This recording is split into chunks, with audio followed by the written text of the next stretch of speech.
Hello and welcome. Today we're going to make pizza.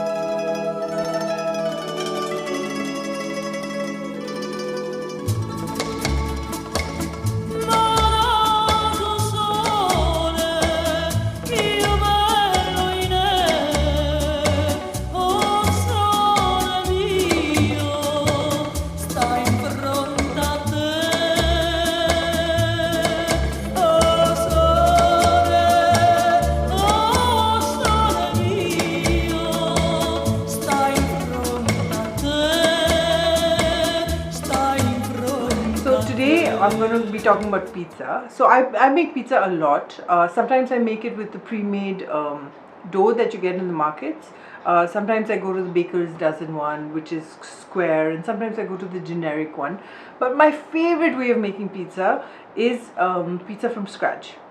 Now I'm not going to teach you from scratch because generally there are enough videos that talk about that, but I will talk to you about this amazing, which I'm not getting paid to say this, but active dry yeast by Bluebird. I've been using their dry yeast for like years, and my favorite thing about this is the instructions, because it gives you the how to proof it and then the instructions for a pizza. So this is great. You just need to proof it, you just need this, like a packet of this, 500 grams of maida and like a spoonful of sugar. Okay, and how long I proof it, I generally give it like one rice and then I punch it down and then give it another rice. That's actually for them in Bluebird, they say you can just give it one rice and then you can make the pizza from then on. But I don't like doing that, mostly because I was watching a documentary on pizza and I was watching Binging with Babish, and he kind of leaves the dough to proof for 12 hours after that and then in the fridge for 2 days. And I tried that and the quality of the pizza is so good and it's so tasty. So, but today we're not doing that. So, ta-da! Yes, this is my beautiful dough, which now is ready to be made, and now I just have to kind of bring it together and then I have to just punch it down. So in this, of course, I've added olive oil and I've done the whole proofing part, and so I'm going to take you today through my like what I use in terms of like how I roll it and how I season it. It's very easy and very simple and you can do it at home. The ingredients are available at your local grocery store or Amazon if you want. The ingredients I use for a simple pizza is this dough, which is ready and proofed and everything. Then I use a pizza base, like a tomato base, which I don't make from scratch. And then I use mozzarella cheese or cheddar mozzarella combination, which is the Amul grated one. I'm lazy, yes, I can't go and do it grating myself, so I get it from the freezer. And then when I bake it, I bake it in a baking tray, and I don't bake it in a round tray anymore because I realized that it took me so long to kind of bake it. So now I make one big batch in one go, which I then slice into squares. And in the bottom of it, I put I don't put oil. I put like rava, like semolina. And then over that I put the base, and then I bake it in a super hot oven, 250 degrees Celsius, which is the highest my oven will go. If your oven goes higher, then 260 is also fine, 270 is also fine. The sprinkled rava on the bottom, the pizza base, the tomato base, the cheese, and then on top of that, if I want to add capsicum, if I want to add pineapple, yes, I'm one of those who likes pineapple with my pizza. I'm going to first talk about the vegetarian way of making it, and then I'm going to of course add my meat, because that's how I make non-veg pizza, because your base is vegetarian and then you add whatever non-veg bits that you want. My mouth's watering.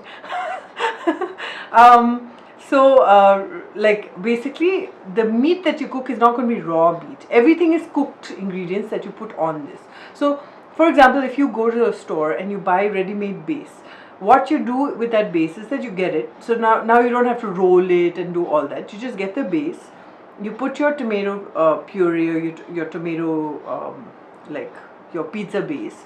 Then you sprinkle some cheese, put some capsicum if you're vegetarian, and whatever veg toppings like corn or whatever you want, and then boom, in the oven, right? If you want non-veg, then you sprinkle cooked meat, like cooked keema or cooked chicken or tikka, whatever flavor you want.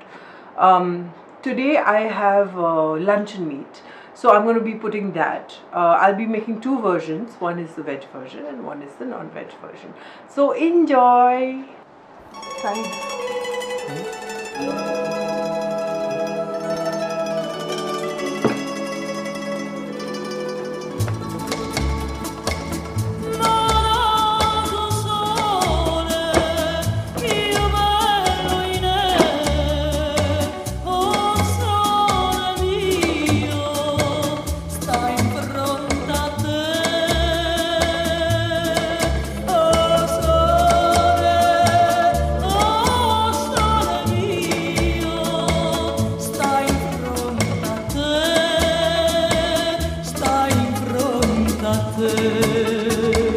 Che bella cosa, una giornata e sole, un'aria serena, dopo una tempesta, bell'aria fresca, pare già una festa, che bella cosa, una giornata e sole.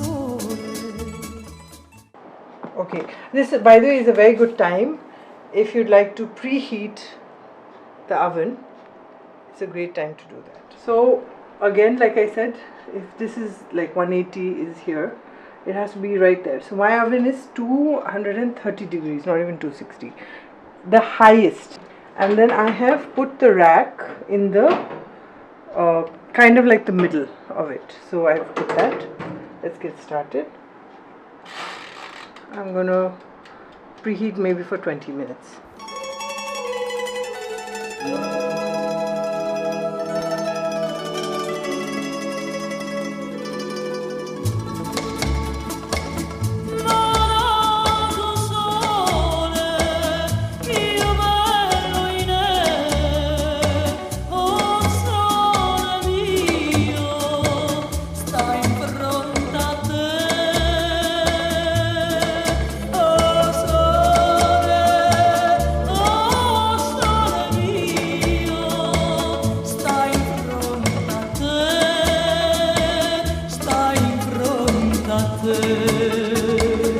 Let's just make this half veg and this half non-veg. Una giornata e sole, un'aria serena. Ta-da! The sound of the timer is really soothing sometimes when I'm baking in the night. It just like puts me to sleep.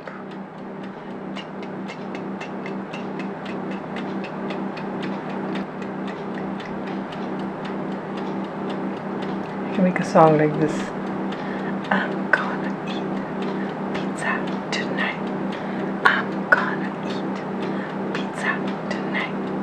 Pizza, pizza, pizza, pizza, pizza tonight.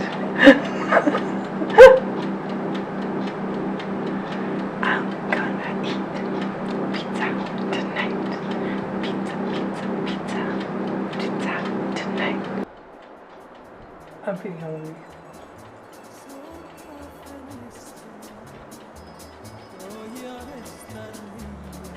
Yeah, cheese is beginning to brown. We don't want it to brown too much also, because then it'll be like caramelization. Okay, lovely. Nice.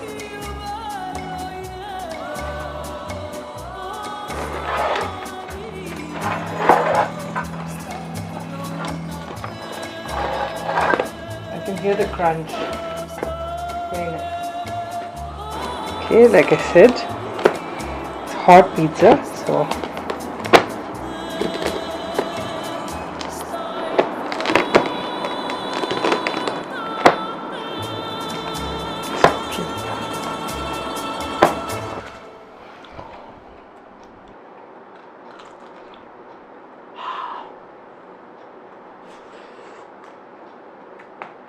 nice. I just ate pizza tonight. Well, I hope you enjoyed this recipe. Make it, try it, bake it a little longer because I think I may put it back in the oven to make it a little more brown, because I mean it's cooked. 20 minutes is good enough, but if you want it like a little deeper in color, nice. Yeah, sorry, totally distracted. I am eating pizza tonight. So catch you soon. Bye.